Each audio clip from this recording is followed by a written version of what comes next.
Assalamualaikum warahmatullahi wabarakatuh semuanya. Hai, ketemu lagi sama aku Sheshin.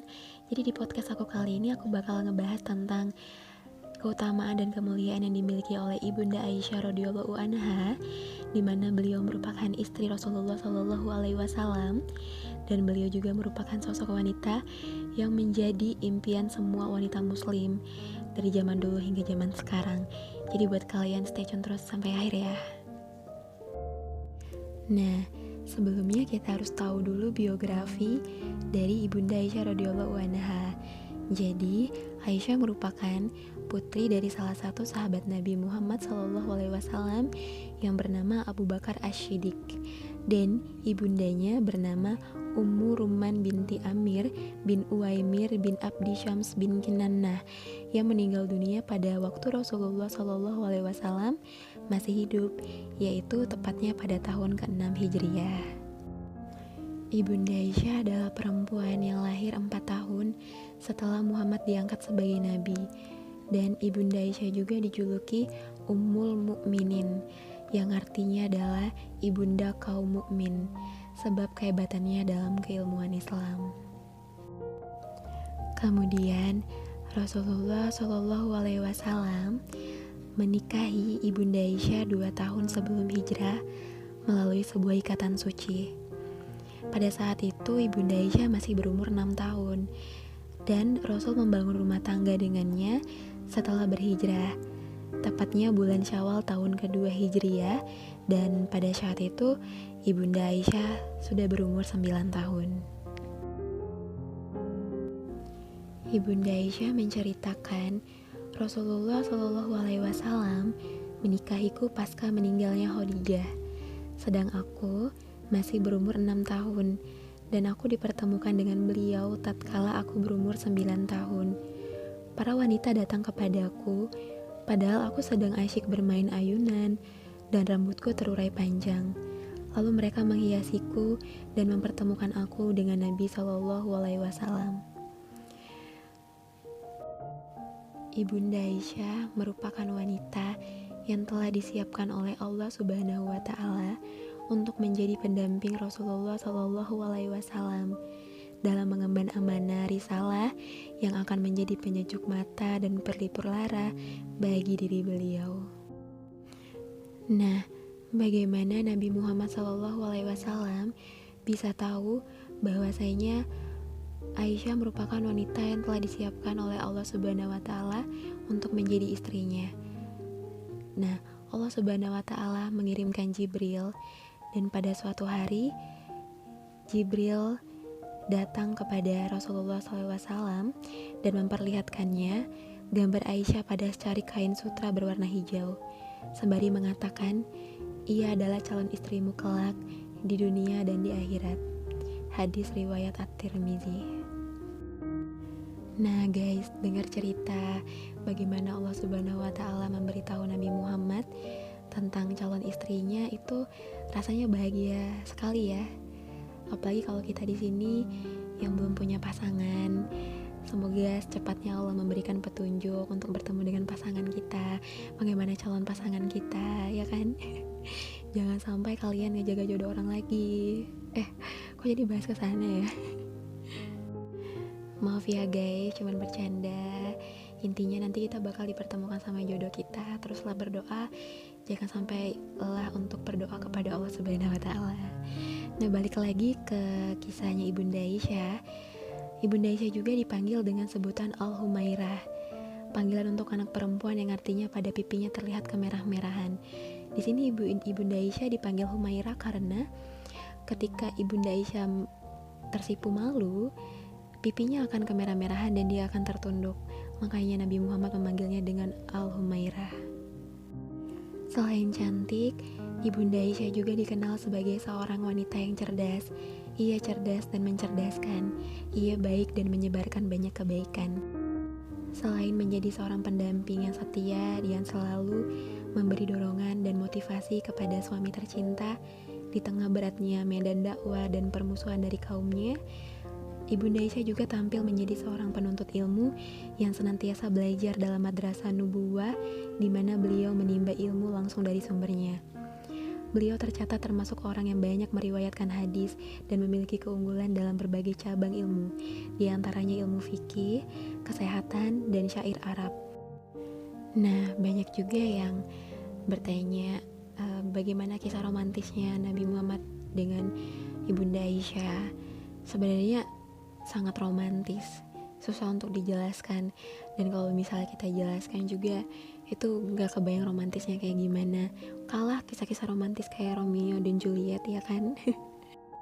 Salah satu kisah romantisnya adalah pada saat Nabi Muhammad dan Ibunda Aisyah sedang berjalan, dan Nabi Muhammad menanyakan Ibunda Aisyah untuk berlari bersamanya, dan ketika itu juga mereka berlari-larian, dan Nabi Muhammad sengaja untuk memenangkan Ibunda Aisyah untuk lari lebih cepat daripada beliau.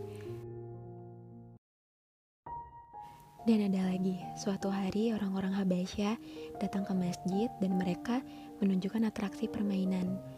Kemudian Rasulullah melihat Aisyah.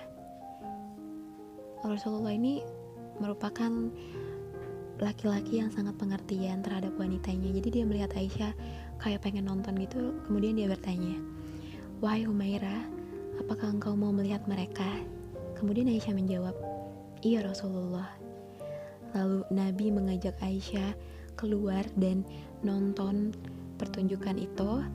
Kemudian Aisyah berdiri di samping Rasulullah. Lalu Aisyah meletakkan dagunya di pundak Rasulullah. Bayangin, itu sungguh romantis bagi sepasang suami istri, ya kan? Kemudian Rasulullah mengatakan, "Apakah sudah cukup wahai Aisyah?" Aisyah menjawab, "Jangan terburu-buru wahai Rasulullah." Maka beliau pun tetap berdiri. Lalu Nabi SAW mengulangi lagi pertanyaannya, "Apakah sudah cukup wahai Aisyah?"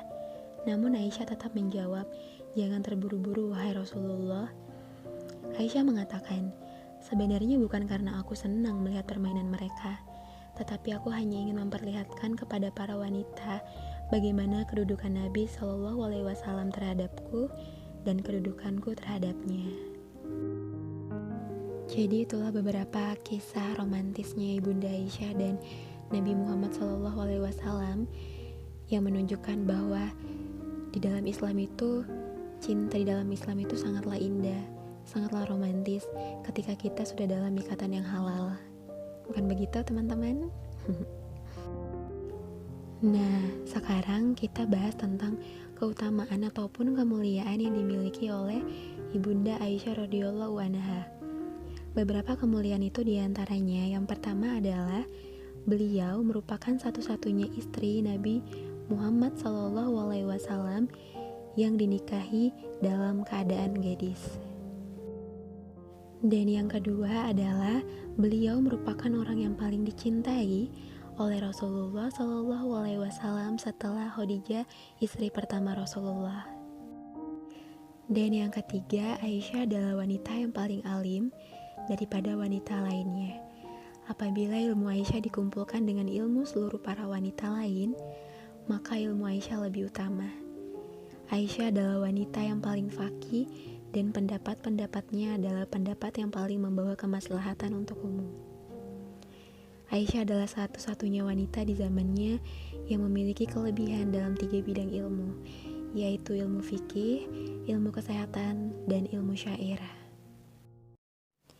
Dan yang keempat adalah apabila para pembesar sahabat menjumpai ketidakpahaman dalam masalah agama, maka mereka datang kepada Aisyah dan menanyakannya hingga Aisyah menyebutkan jawabannya. Kemudian yang kelima, tatkala istri-istri Nabi SAW diberi pilihan untuk tetap bersama Nabi dengan kehidupan apa adanya atau diceraikan dan akan mendapatkan dunia, maka Aisyah adalah orang pertama yang menyatakan tetap bersama Nabi Muhammad SAW bagaimanapun kondisi beliau, sehingga istri-istri Nabi yang lain mengikuti pilihannya. Yang keenam, syariat tayamum disyariatkan karena sebab beliau, yaitu pada saat manusia mencarikan kalungnya yang hilang di suatu tempat hingga datang waktu sholat, namun mereka tidak menjumpai air hingga disyariatkanlah tayamum oleh Allah Subhanahu wa Ta'ala. Yang ketujuh adalah Aisyah merupakan wanita yang dibela kesuciannya dari langit ketujuh. Prahara tuduhan zina yang dilontarkan orang-orang munafik untuk menjatuhkan martabat Nabi Shallallahu Alaihi Wasallam lewat istri beliau telah tumbang dengan turunnya 16 ayat secara berurutan yang akan senantiasa dibaca hingga hari kiamat. Allah Subhanahu wa Ta'ala mempersaksikan kesucian Aisyah dan menjanjikannya dengan ampunan dan rezeki yang baik. Kemudian yang kedelapan adalah barang siapa yang menuduh beliau telah berzina, maka dia kafir, karena Al-Quran telah turun dan menyucikan dirinya. Kemudian yang kesembilan adalah karena beliaulah Allah Subhanahu wa Ta'ala mensyariatkan hukuman cambuk bagi orang yang menuduh wanita yang sedang menjaga diri itu berzina tanpa adanya bukti yang dibenarkan syariat. Dan yang terakhir, yang ke-10, ketika Rasulullah Shallallahu Alaihi Wasallam dalam keadaan sakit, beliau memilih tinggal di rumah Aisyah dan akhirnya beliau pun meninggal dunia dalam dekapan Aisyah. Ibunda Aisyah meninggal dunia di Madinah malam Selasa, tanggal 17 Ramadan 57 Hijriah. Pada masa pemerintahan Muawiyah, di usianya yang ke-65 tahun, setelah berwasiat untuk disolati oleh Abu Hurairah dan dikuburkan di pekuburan Baqi pada malam itu juga. Semoga Allah Subhanahu wa Ta'ala meridhoi Aisyah dan menempatkan beliau pada kedudukan yang tinggi di sisi Allah Subhanahu wa Ta'ala. Amin, amin ya robbal alamin. Nah, setelah kita mengetahui keutamaan ataupun kemuliaan yang dimiliki oleh Ibunda Aisyah, di mana Ibunda Aisyah ini merupakan sosok wanita yang menjadi impian semua kaum wanita muslim di dunia ini. Kita dapat petik suri tauladan dari hidupnya Ibunda Aisyah, dan Ibunda Aisyah telah mengajarkan kita, memberikan kita contoh untuk di kehidupan kita. Di antaranya yang pertama adalah ketika kita menjadi wanita, kita diberikan kecantikan, kesehatan dari Allah Subhanahu wa Ta'ala. Di situ juga kita diberikan kemampuan untuk menjadi seseorang wanita yang cerdas. Kecantikan itu bukanlah segalanya bagi wanita, tapi yang paling utama adalah kecerdasan dan kesolehaan. Karena wanita yang cerdas akan melahirkan generasi-generasi yang cerdas juga. Yang kedua adalah ketaatan serta perlakuan baik seorang istri terhadap seorang suaminya, karena hal itu dapat menjadi kebanggaan tersendiri bagi suaminya dan selalu dikenang hingga akhir hayat suaminya pun suaminya masih ingin di samping istrinya.